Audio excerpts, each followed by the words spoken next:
노니 내가 살았다 하는 이름은 가졌으나 죽은 자로다. 너는 일깨어 그 남은 바 죽게 된 것을 굳건하게 하라. 내가 하나님 앞에 내 행위의 온전한 것을 찾지 못하였노니 그러므로 내가 어떻게 받았으며 어떻게 들었는지 생각하고 지켜 회개하라. 만일 일깨지 아니하면 내가 도둑같이 이르리니 어느 때에 내게 어느 때에 내게 이를지 내가 알지 못하리라. 그러나 사대에 그 옷을 더럽히지 아니한 자 몇 명이 내게 있어 흰 옷을 입고 나와 함께 다니리니 그들은 합당한 자인 영고라. 이기는 자는 이와 같이 흰 옷을 입을 것이요 내가 그 이름을 생명책에서 결코 지우지 아니하고 그 이름을 내 아버지 앞과 그의 천사들 앞에서 시인하리라. 귀 있는 자는 성령이 교회들에게 하시는 말씀을 들을지어다. 아멘. 그 사대의 지역은 두아티라 교회에서 그 남동쪽 방향으로 있다고 합니다.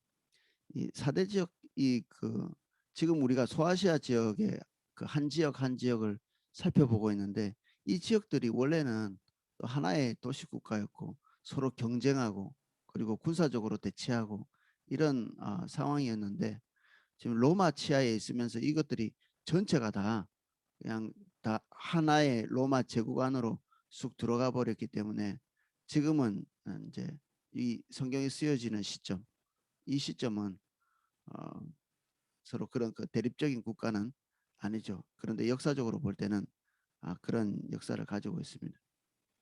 이 사대 교회가 하나님으로부터 받은 평가와 관련돼서 이들이 살고 있는 이 배경은 공업이 발전돼 있는 그래서 어, 공업이 발전되고 사업이 발전되려면 좀 중요한 것이 그 돈이죠. 그 사업하시는 분들 어, 자금을 어떻게 조달할 건가 이게 항상 그 고민이고 숙제지요. 어, 그래서 그런지 이곳은 황제 숭배가 두드러지게 있었던 곳입니다. 황제 숭배가 어, 로마의 자금을 끌어들이는 좋은 매개였기 때문에 황제의 신상을 모시고 있는 황제의 신전은 은행의 역할을 했었거든요.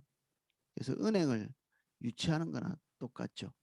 어떤 지역에 은행이 있으면 그 돈 빌리기도 쉽고 하잖아요. 그래서 이 지역에 있는 사람들이 그 황제 숭배를 열심히 했다는 것은 그만큼 경제적인 이득이 필요했다는 얘기고 황제 숭배가 왕성하게 일어났다는 것은 모든 사람들이 다 이것에 대해서 반론을 제기하지 않고 일치단결해서 그 일을 이제 했다는 얘기죠. 여기에는 많은 그리스도인과 유대인들이 분명히 있었을 것입니다. 이 지역에는 다른 모든 지역에서 발견된 것보다 더 부유하고 큰 1,000명이 들어가는 회당이 있었다고 하니까 유대인들이 이곳에서 더 많이 활동하고 있었다고 볼 수 있겠죠. 그리고 그 회당의 사이즈를 볼 때 굉장히 이렇게 영향력 있고 그리고 부유한 그러한 유대인들이 이곳에서 나름대로 영향력을 행사하고 있었다고도 볼 수 있습니다. 유대인들은 보통 황제 숭배에 대해서 거부하는데 모든 유대인들이 다 그랬다는 것은 아니고요. 그들이 필요에 따라서 황제를 적절하게 이렇게 뒤섞여서 섬기는 그래야 돈이 들어오니까 그런 행동을 했던 것 같습니다. 그래서 겉으로 볼 때는 유대인 사회도 굉장히 이렇게 활성화되어 있는 그 유대 그 회당 유대인들의 모임을 가질 수 있는 그런 회당의 사이즈가 가장 컸던 걸로 보면 이들의 활동이나 종교적인 어떤 형태들도 굉장히 왕성했던 걸 볼 수 있죠. 그런데 좀 아이러니하게도 이렇게 사이즈가 커지려면 어, 이들이 어, 사회의 그 중대한 비난거리를 이리저리 피할 수 있어야 되거든요. 황제 숭배에 같이 동참해야 되고. 그러니까 이게 세속적으로 많이 결탁되면 결탁될수록, 그리고 이 4대 교회의 4대 지역에 있는 사람들과 더 비슷해질수록 이 그 회당의 사이즈가 점점 커질 수 있는 거죠. 아니면 금방 부딪혀서 깨지고, 또는 그 로마에 있었던 것처럼 그 헬라인들에게 축출을 당한다든지 이런 일들이 있을 거거든요. 유대인들 사회에서는 그런데 기독교인들도 다르지 않거든요. 기독교인과 유대교의 일치점은 뭐냐면 우상숭배에 관련된 거죠. 이들이 온전할 때는 우상숭배에 대해서 받아들이지 못하고, 뒤섞이는 것에 대해서 받아들이지 못하는, 그러니까 당연히 그런 상황에서는 교회의 사이즈, 그리고 믿는 자의 사이즈도 많지 못할 거예요. 그런데 이들이 유대교가 한 것처럼 이렇게 뒤섞여 있으면 사이즈도 크게 키울 수 있고, 그렇죠. 그래서 교회는 세상과 비슷해지면 비슷해질수록 사이즈를 키우는 데는 도움이 될 겁니다. 적절히 타협하고, 세상에 욕 안 먹을 정도로 이렇게 하고, 세상이 교회를 어떻게 바라보고 있는가 거기에 맞추고, 이렇게 하면 뭐 그럭저럭 이렇게 교회 사이즈를 키워갈 수 있을 것입니다. 사대교회가 하나님께 받은 평가는 이렇습니다. 1절, 사대교회 사자에게 편지하라. 하나님의 7영과 7별을 가지신 이가 이르시되, 7영과 7별, 우리가 앞에서 계속 들은 것처럼 7영은 우리 게마트리아 계속 지금 얘기하고 있는데 상징적인 숫자입니다. 0이 7이다 이렇게 보시면 안 되고, 완전한 영, 이게 하나님의 영, 이 성령이시죠. 성령을 말하고요. 7별을 가지신 이가, 그 모든 교회를 이렇게 얘기하는 겁니다. 하나님의 교회. 그 7별은 앞에서도 우리가 누누이 살펴봤지만 교회를 지키고 보호하는 어떤 존재, 이것이 구체적으로 천사라는 말은 안 했지만 다들 되게 그렇게 보기도 합니다. 어떤 곳에서는 교회 뭐 사도나 지도자 뭐 이렇게 보기도 하고요. 이 그 7영과 7별을 가졌다 이렇게 돼 있잖아요. 교회의 생명을 주도하고, 교회를 움직여가고, 교회를 보호하고, 이런 주체가 7영과 7별인데, 이것을 가지신이라고 얘기했기 때문에 이 모든 것을 주관하고 계시는 것은 예수 그리스도이시죠. 교회가 일어서고 앉고, 그리고 좌우로 움직이는 모든 것들이 보호받고 보호받지 못하고 하는 것들이 예수 그리스도의 주도권 안에 있다는 얘기를 하고 있는 것입니다. 이분이 모든 주도권을 가지신 이 교회의 주체이신 분이 이렇게 평가합니다. 내가 내 행위를 안다. 겉으로 드러나는 행위가 뭐 누군들 모르겠습니까? 그런데 예수 그리스도께서 행위를 알고 있다 이렇게 얘기할 때는 아마 누구나 다 알고 있는 그런 알은 아닌 것 같습니다. 내가 살았다는 이름은 가졌으나 이게 모든 사람들이 보고 있는 시점이죠. 아, 이 교회는 살았어. 그리고 당신은 살았군요. 굉장히 활동적인 그리스도인이시군요. 그리고 모범적인 그리스도인이시군요. 네, 이런 평가죠. 근데 예수님의 본질적인 평가는 뒤에 나오죠. 그런 이름을 가졌을지 모르겠지만, 그런 이미지를 가졌을지는 모르겠지만, 네가 죽은 자다. 죽은 자다. 주님이 우리를 살리셨죠. 원래 모든 그리스도인이 아닌 사람들, 예수님을 영접한 자는 다 죽은 자죠. 근데 하나님이 살리신 우리 믿는 자들이 하나님으로부터, 예수 그리스도로부터 내가 살린 그대로 살아있지 않고 죽은 상태이다, 이런 평가를 받은 것입니다.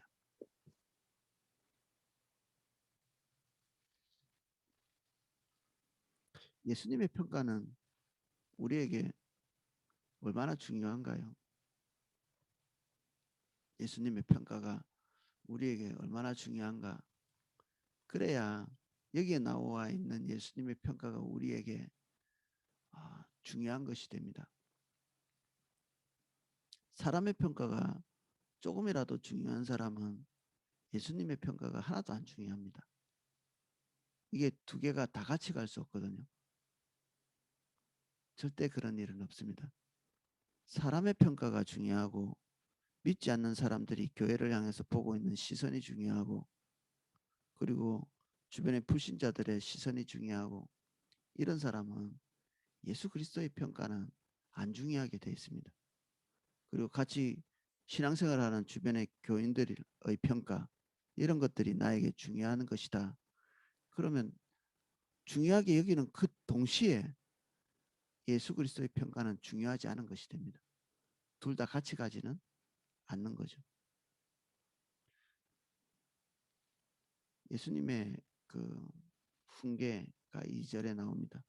너는 일깨어서 그 남은 바 죽게 된 것을 굳건하게 하라. 불신자처럼 완벽하게 죽은 것은 아닌 것 같습니다. 아직도 그 살아날 가능성이 있는 꺼져가는 불꽃 같은 그런 사대교회죠. 그 남은 바 죽게 된 것을 굳건하게 하라. 있는 거라도 지키라. 이런 얘기이기도 하면서 다시 온전하게 되기를 기대하시는 예수 그리스도의 경고입니다. 내 하나님 앞에서 내 행위의 온전한 것을 찾지 못하였다.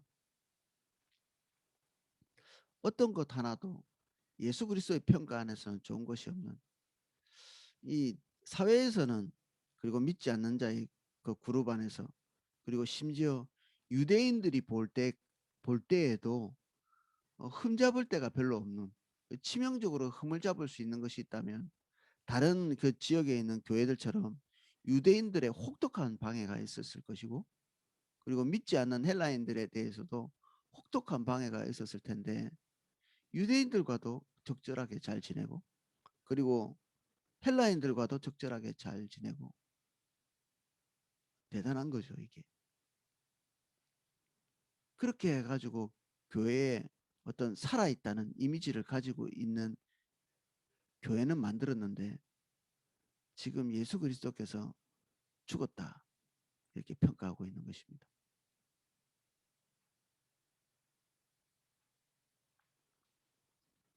그들 스스로는 아마 지혜롭다고 생각했고 그리고 대인관계 잘한다고 생각하고 그리고 현명하게 대처했다고 생각할지 모르겠는데 어쨌든 예수님의 평가는 사뭇 다릅니다. 3절 돌이킬 수 있는 방법 어떻게 돌이킬 수 있는가 그러므로 내가 어떻게 받았으며 처음 복음을 받을 때 이 사대교회가 어떻게 받았을 것인가 분명히 아마 이 사대교회는 사도 요한을 통해서 복음이 전해졌다고 그냥 알려져 있습니다. 그냥 그렇게 실제로 그런지는 아무도 모르죠. 누구를 통해서 복음을 들었는지 모릅니다. 하지만 전승에 의하면 요한이 이곳에서 복음을 전했을 거라 그런 이해를 가지고 있는 데가 많습니다. 누구든지 간에 사도들을 통해서 또는 복음 전하는 모든 사람들을 통해서 복음을 처음 받았을 때는 지금 이들의 모습과는 전혀 달랐다는 것이죠. 복음의 가치, 복음의 내용이 지금 이들이 대처하고 있는 이런 행동과는 전혀 다른 것이었다는 거죠. 그래서 내가 처음에 받았을 때 복음이 어땠는지 그 원본을 기억하라는 것이고 어떻게 들었는지 어떻게 생각하고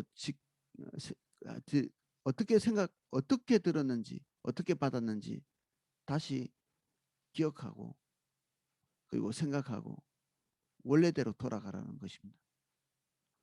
회개한다는 말은 뭔가를 반성한다는 얘기가 아니고 처음 시점으로 다시 되돌아간다는 얘기입니다. 복음은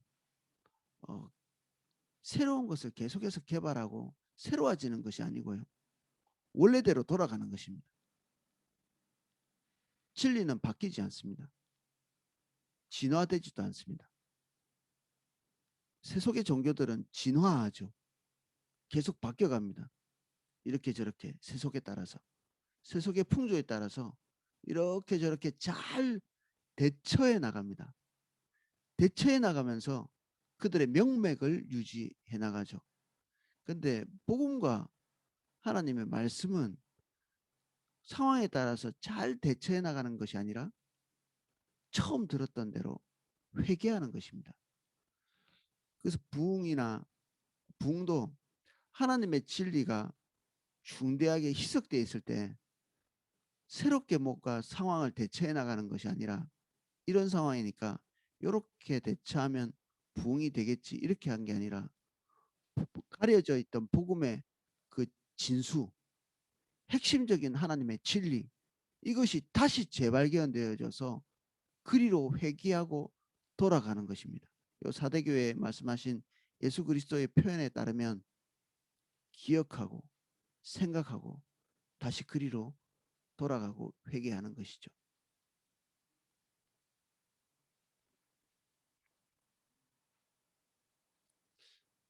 가능성이 아직도 있는 것입니다.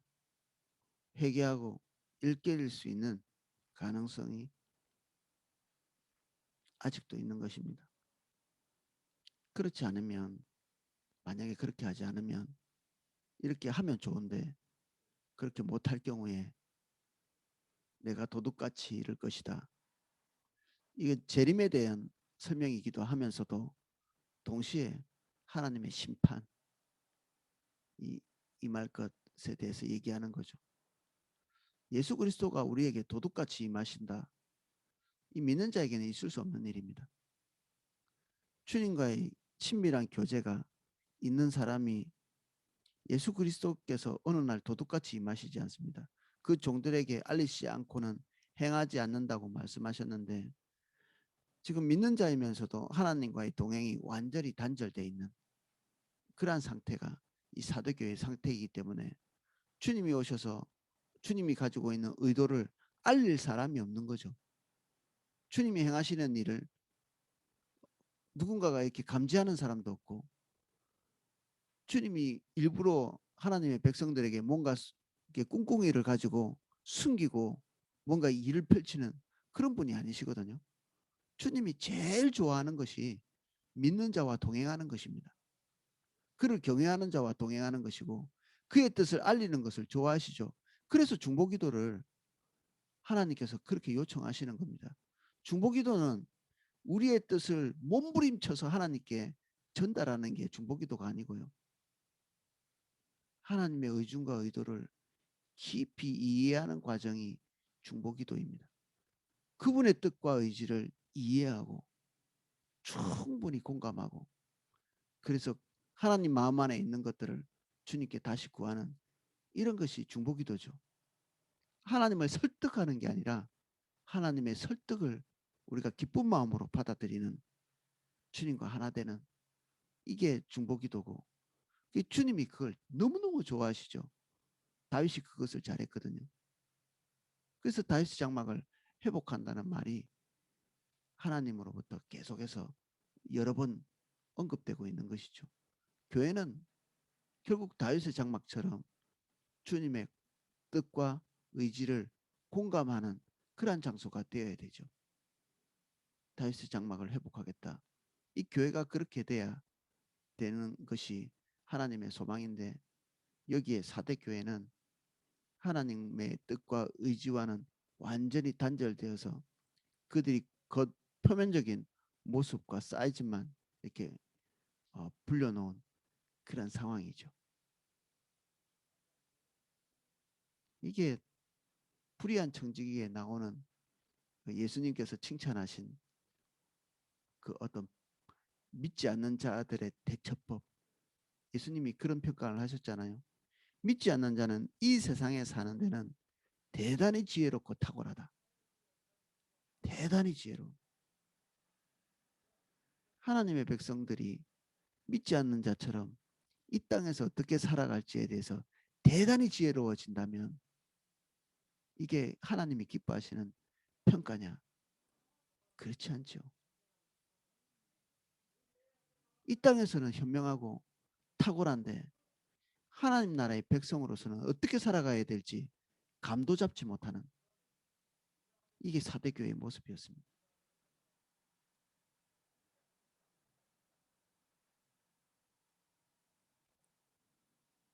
주님이 우리에게 도둑같이 된다.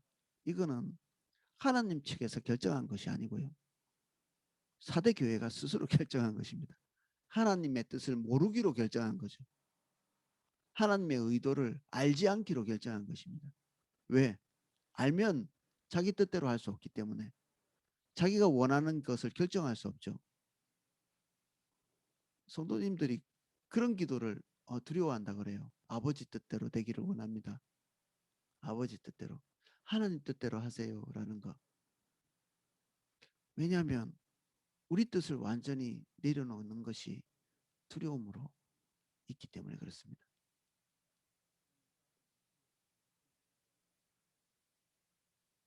주님 우리의 삶을 100%다 주도해 나가시면 내가 원하는 것이 따로 있는데 어떻게 하지?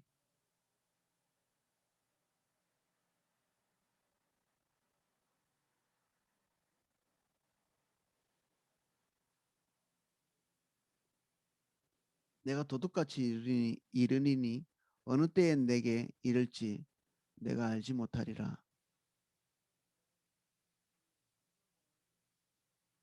슬픈 일이죠. 4절 그러나 사대에 그 옷을 더럽히지 아니한 자 몇 명이 내게 있어 흰 옷을 입고 나와 함께 다니리니 그들은 합당한 자인 영고라. 흰 옷을 입는다. 예수 그리스도의 보혈로 새롭게 되고 이 복음의 가치를 온전히 그대로 붙들고 있는 유대인의 가치, 헬라인의 가치를 수용한 그런 자들이 아니라 처음 받았던 복음을 그대로 소유하고 있는 그러한 자들이 여기에 부분적일지 모르지만 소수일지 모르지만 아직도 남아있는 것이죠. 그들이 가지고 있는 가장 큰 선택이 뭐냐 하면 주님과 동행입니다. 여기 보십시오. 나와 함께 다닌다. 이게 주님과의 동행이죠. 거닌다, 걷는다라는 뜻입니다. 주님과 함께 걷는 것. 이게 흰옷을 입은 자의 특권입니다. 이게 가장 소중하게 느껴지는 분이 지금 바로 가고 있는 것입니다. 다른 목적 없이 주님과 동행하고 있다는 것 자체가 우리에게 유일한 안정감이 되어야 되죠. 아, 주님이 계시는구나. 우리의 삶의 압박이 계속될 때 언제 이 환경이 좋아질 건가 이런 거에 초점이 맞춰져 있는 게 아니라 지금 주님 계신가?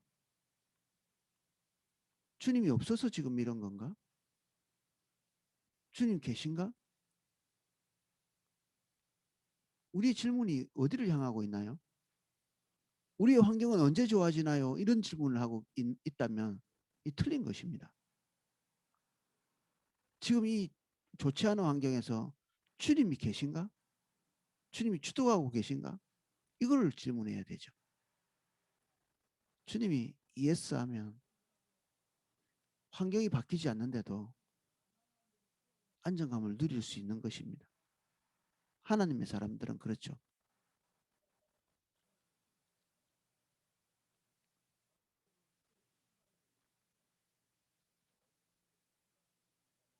이기는 자는 이길 대상이 누구죠? 우리 앞에 있는 교회들, 우리 앞에 며칠 전에부터 이렇게 중요한 대상들이 딱 있었습니다. 서머나 교회 같은 경우는 유대인들이었고요.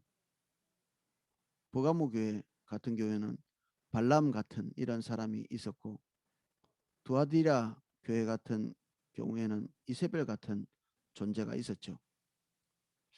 그런데 사대교회는 이 특정한 어떤 그 대립할 대상이 없습니다. 나와 있지 않죠. 싸움의 대상이 없는데 이기는 자라는 표현을 썼거든요.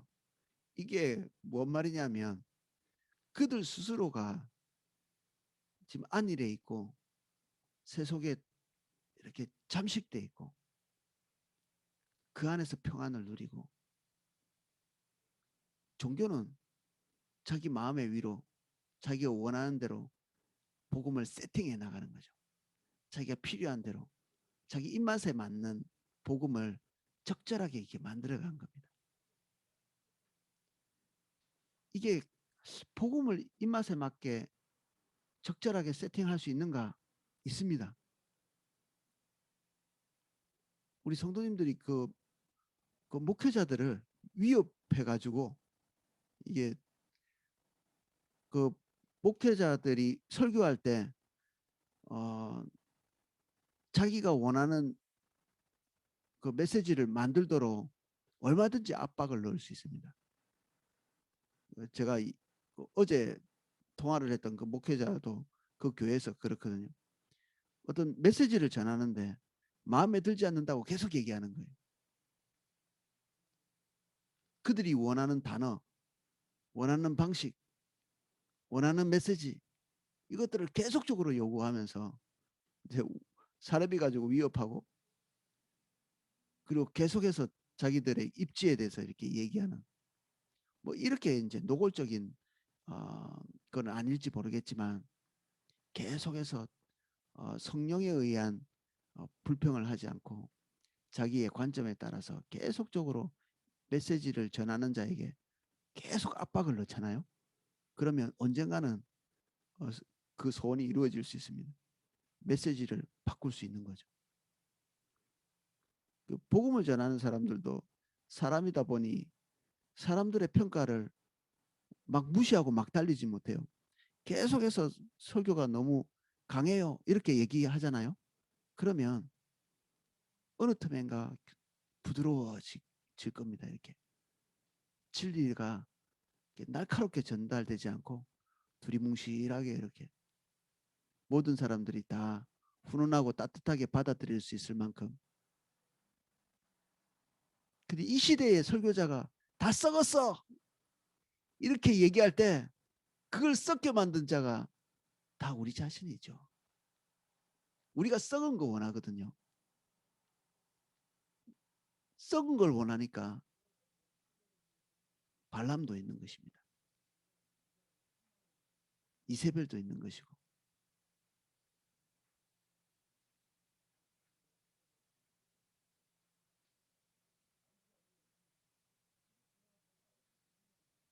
우리 입맛에 맞춰 주십시오.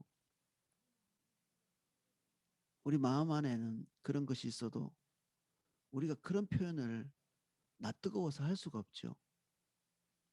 그렇지만 우리가 이 나 뜨거운 것을 점잖게 전할 수 있는 기술을 우리가 다 가지고 있습니다. 우리가 뭐 대단한 사람들입니다. 사실은 이것을 종교적으로 잘 포장해서 설교자에게 전달할 수 있죠.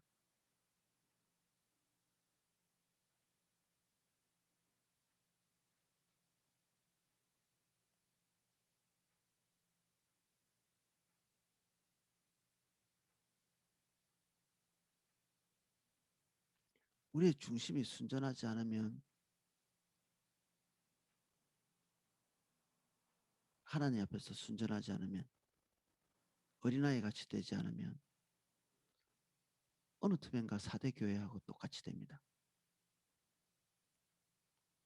그 아이들 그 찬양이 예전에 있었습니다. 예수님 너무 좋아 너무 좋아 참 좋아 정말 좋아. 예수님 너무 좋아 너무 좋아 참 좋아 정말 좋아. 지금 이런 단순한 찬양이 우리 마음에 탁 감흥을 일으킬 만큼 예수 그리스도와 우리와의 관계가 다바크되고 밀착되고 유일한 것이 되고, 하나님이 환난을 주시지 않으면 주님께 와서 기도하지 못하는 자기를 깨우지 못하는, 그리고 그 환란이 사라지고 나면 다시 떠나는 이런 식의 구조를 가지고 있는 신앙은 사대교회와 동일하다고 볼 수 있습니다. 주님의 목적이 아닌 거죠. 이미 복음이 뒤틀려 있는 것입니다. 이미 섞인 복음을 가지고 있는 것이고, 아직도 살아있는 부분이 있을지 모릅니다. 사대교회도 완전히 죽은 것 같지는 않습니다. 살아있는 부분적인 것들을 갖고 있을지 모르겠는데 계속 하나님의 경고 가운데 있는 것이죠. 뒤에 있는 말은 어디선가 많이 들어보신 말일 것입니다. 내가 그 이름을 생명책에서 결코 지우지 아니하고 그 이름을 내 아버지 앞과 그의 천사 앞에서 시인하리라. 예수 그리스도 이름을 부끄럽게 여기면 나도 그를 부끄럽게 여기리라, 이렇게 얘기했죠. 세상에서 우리가 믿는 자임을 나타내는 것이 부끄럽고 창피하고 그리고 쑥스럽고 이렇게 되는 것, 그리고 세상으로부터 지금 코로나 시대이기 때문에 예배하는 것 자체를 그리고 모이는 것 자체를 비난하고 손가락질하고 그리고 광신자처럼 얘기하고 이런 것들을 오그라지는 거지. 이런 평가를 안 받으려고 지금 얼마나 많이 교회에다가 전화하는지 몰라요. 지금 모이면 안 된다고 그렇게 주장하는 사람들이 그렇게 많아요. 세상이 가르쳐 주는 대로 고스란히 받아들이는,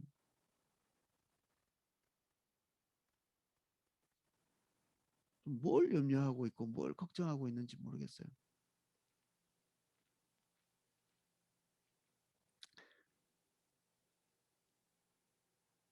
하나님이 부인하신다.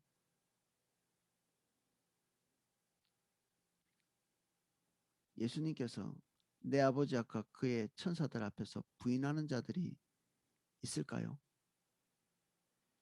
예수님이 시인할 거라고 얘기했으면 시인하지 못하는 자들도 있는 거죠. 어떤 자들은 시인하고 어떤 자들은 시인하지 않고, 저 사람은 나의 신부입니다. 내 이름으로 칭함받는 사람들입니다.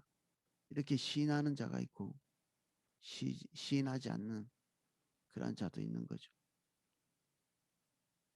귀 있는 자들은 성령이 교회들에게 하시는 말씀을 들을지어다.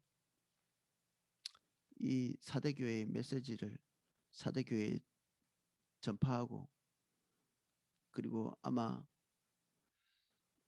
이 요한계시록을, 이 서신서를 받은 이 교회가 어떤 사람이 이 통째로 이것들을 낭독했을 것입니다. 그런데 그 중에 듣는 자도 있고 듣지 않는 자들도 있고, 들었지만 성령께서 하시는 말씀을 들을 귀가 있는 자가 있고 듣지 못하는 자가 있어 그냥 흘러 지나가는 그런 자가 있을 것입니다. 모든 자가 다 들을 귀가 있는 자가 아니기 때문에 6절을 항상 이렇게 말하고 있죠. 귀 있는 자는 성령이 교회들에게 하시는 말씀을 들을지어다. 반복해서 계속 얘기하고 있는데 예수 그리스도께서 모든 사람이 다 돌이키는 것에 대해서 기대를 안 하시는 것 같아요. 귀 있는 자, 아직도 조금이라도 살아있어서 돌이킬 수 있는 자, 회개할 수 있는 가능성이 있는 자, 그런 자들에게 말씀하는 것입니다. 100%다 돌이킬 수 있다, 그런 기대가 없으신 거죠. 바람은 당연히 100%다 돌이키는 것인데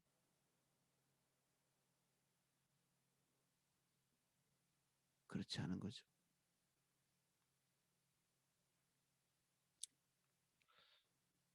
예수 그리스도 안에 있다고 그 이름으로 칭함받는 모든 백성이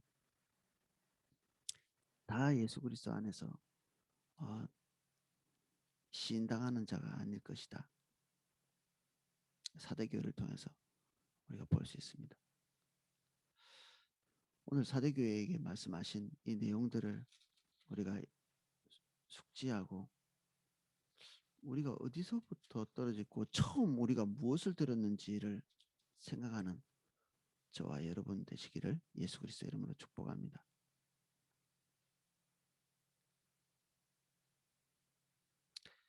우린 예수 그리스도로 말미암아 의롭다 칭함 받았고 그것을 통해서 주님과 화목하게 되었고 우리는 하나님 나라의 백성이 되었고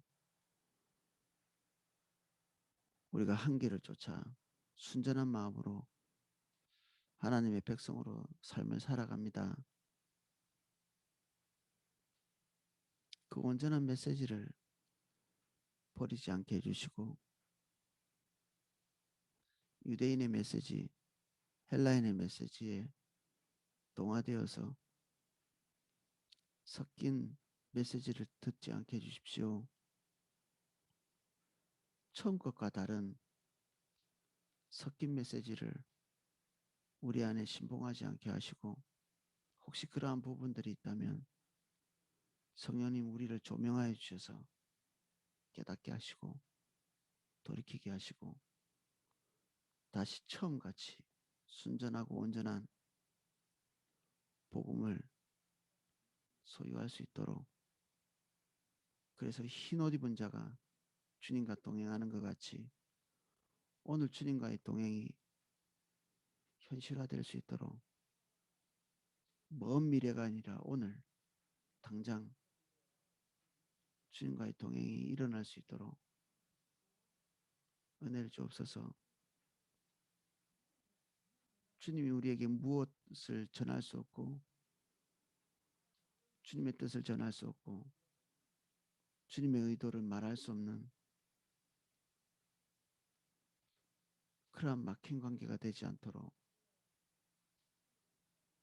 우리 마음이 주님을 향해서 온전히 열어지고 주님의 생각을 알기를 원하고 듣기를 원하고 행하기를 원하는 저희들이 될 수 있도록 주님과 동행하는 자, 이 흰옷을 입고 주님과 동행하는 자 될 수 있게 은혜를 베풀어 주십시오. 처음같이 되게 해주십시오. 우리가 처음 복음을 들었을 때 처음 들었던 그 복음을 십자가 복음을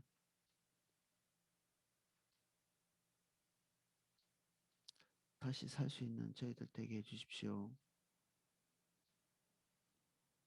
예수님 이름으로 기도하였습니다.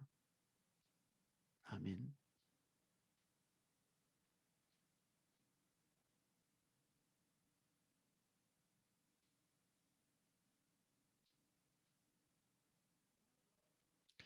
오늘 제가 그 아까 잠깐 언급했던 그 교회를 방문하려고 합니다. 그 교회가 어,